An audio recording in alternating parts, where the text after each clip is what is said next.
سب سے پہلے یہ ویڈیو دیکھیں، اس کے بعد کچھ بات کرتے ہیں۔ ان کو پکڑو پہلے، آپ اندر ان کو پکڑو۔ یہ ہے میری ساس، باہر آئی ہے پولیس، باہر آئی ہے باہر نہیں سکتی، باہر پولیس ہے، باہر پولیس ہے۔ جوکا ہے رمضان، ایسے ڈیڈی پتا ہے تمہیں پہلی بیوی ہوں میں، پتا ہے آپ کو یہ بات، پتا ہے آپ کو بات؟ باہر پولیس ہے، کوئی بات نہیں۔ ہاں یہ میری دیورانی اور میں دھکا دے رہی ہیں، دھکا نہیں دے رہے ہیں، یہ میں دھکا دے رہی ہیں، پلیز چلیے۔ پتا ہے طلاق نہیں ہوا ہے، ہم چھوڑیں گے نہیں اس کو، لو میرج تھی میری۔ ادھر آئیے، ادھر آئیے، یہ میری نند ہے، چلیے ہم ظاہر ہم جانے کے لیے آئے یہاں سے، ڈو ناٹ فیڈ اور سین ہٹیے یہاں سے، کے لیے آئے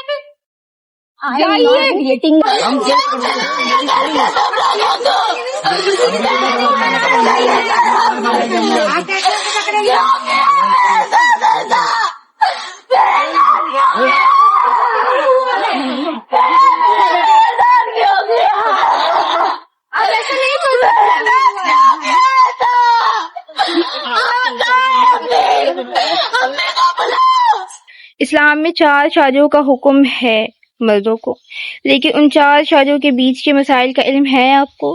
کیا آپ نے حقوق العباد پڑھا ہے، یا پھر صرف اپنے مطلب کی 4 شادیوں والی اسٹوری پہ فوکس کیا ہے؟ کیا آپ نے بیوی کے حقوق کے بارے میں پڑھا ہے؟ جب شادی کی بات آتی ہے تو اسلام یاد آ جاتا ہے، لیکن جب بیوی کے حقوق کی بات آئے تو آپ کی یادداشت کو کیا ہو جاتا ہے؟ السلام علیکم، کیسے ہیں آپ سب؟ امید کرتی ہوں کہ خیریت سے ہوں گے۔ الحمدللہ میں بھی ٹھیک ہوں، اللہ کی رضا سے۔ آپ لوگوں کو پتہ ہے کہ میں عورتوں کے حقوق کی بات کرتی ہوں۔ کل میں اسکرول کر رہی تھی، میری نظر سے ایک ویڈیو گزری، یقین کریں میرے رونگٹے کھڑے ہو گئے۔ ہاں یہ بات ٹھیک ہے کہ اللہ نے مردوں کو 4 شادیوں کی اجازت دی ہے، لیکن چاروں میں عدل کرنے کا بھی حکم دیا ہے۔ اور ایک بات جو سب سے زیادہ اہم وہ یہ کہ بیوی سے پوچھنے کے بارے میں تو نہیں بتایا گیا، لیکن بیوی کو شادی سے پہلے بتانے کا حکم ہے۔ اور اگر قانونی طور پہ دیکھا جائے تو بیوی سے اجازت نامہ لینا ضروری ہے۔ تو ہمیں دنیا میں رہتے ہوئے اسلام اور دنیاوی دونوں طریقوں کو مد نظر رکھتے ہوئے کوئی بھی اسٹیپ لینا چاہیے۔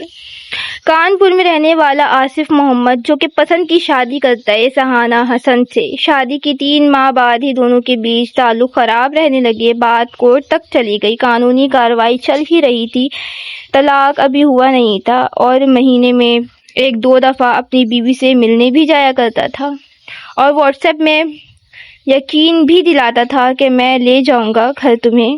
اس طرح کے جھوٹے دعوے کر کے وہ دوسری شادی کا پلان بنا رہا تھا، اور سہانا حسن جو کہ اپنے شوہر سے محبت کرتی تھی، اس شخص کے جھوٹی باتوں کو سچ سمجھنے لگی۔ سہانا حسن کے پاس ایک میسج آتا ہے کہ تمہارا شوہر دوسری شادی کر رہا ہے اور میرج ہال گھر سے 10 کلومیٹر دور ہے۔ وہ میسج کرنے والا اور کوئی نہیں ہوتا بلکہ آصف محمد کا پڑوسی ہوتا ہے۔ جیسے ہی سہانا حسن کو اس بات کا پتہ چلتا ہے، وہ اپنے سسرال میں اپنے شوہر سے کانٹیکٹ کرنے کی کوشش کرتی ہے، کوئی کال اٹینڈ نہیں کرتا۔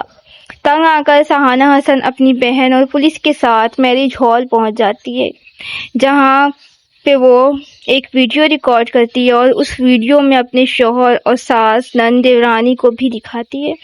اس کی ساس کو کیمرہ چھپٹتے بھی دیکھا جا سکتا ہے۔ جب وہ اسٹیج میں بیٹھی دلہن سے پوچھتی ہے کہ تمہیں پتہ ہے کہ ان کی پہلی بیوی ہوں، تو وہ خاموش رہتی ہے، جیسے اسے سب پتہ ہو اور اس کے شوہر نے اس کو پہلے ہی سب کچھ بتا دیا ہو۔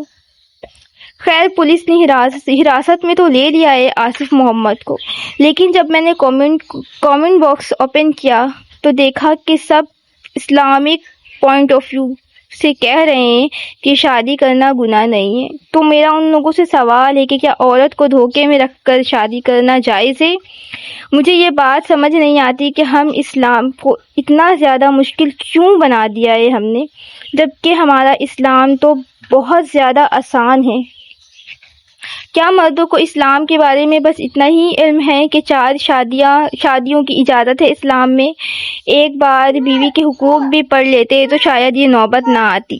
پہلی بیوی خوش نہیں ہے، دوسری کو کیسے خوش رکھو گے؟ سوچا ہے یا کبھی کیا یہ گناہ نہیں ہے؟ اگر اسلام کے پوائنٹ آف ویو سے دیکھا جائے تو ہمارے نبی نے بھی 1 سے زائد شادیاں کی تھی، لیکن سب کے ساتھ عدل اور انصاف کا رویہ رکھا تھا۔ خیر، میرا آپ لوگوں کو بس یہی مشورہ ہے کہ اگر 1 سے زائد شادی کر کے ساری بیویوں کو ایک رتبہ دے سکتے تو بھلے سے کر لیں، لیکن اگر صرف اپنی ہوس کی خاطر شادیوں پہ شادیاں کیے جا رہے ہیں تو خدارا یہ نہ کریں۔ یہ سخت گناہ ہے اور اس کا پکڑ دنیا میں تو ہے ہی اور آخرت میں بھی ہے۔ آپ لوگوں کی کیا رائے ہے؟ کامنٹ باکس میں لازمی بتایا کریں۔ ملتے ہیں نیکسٹ ویڈیو میں۔ اللہ حافظ۔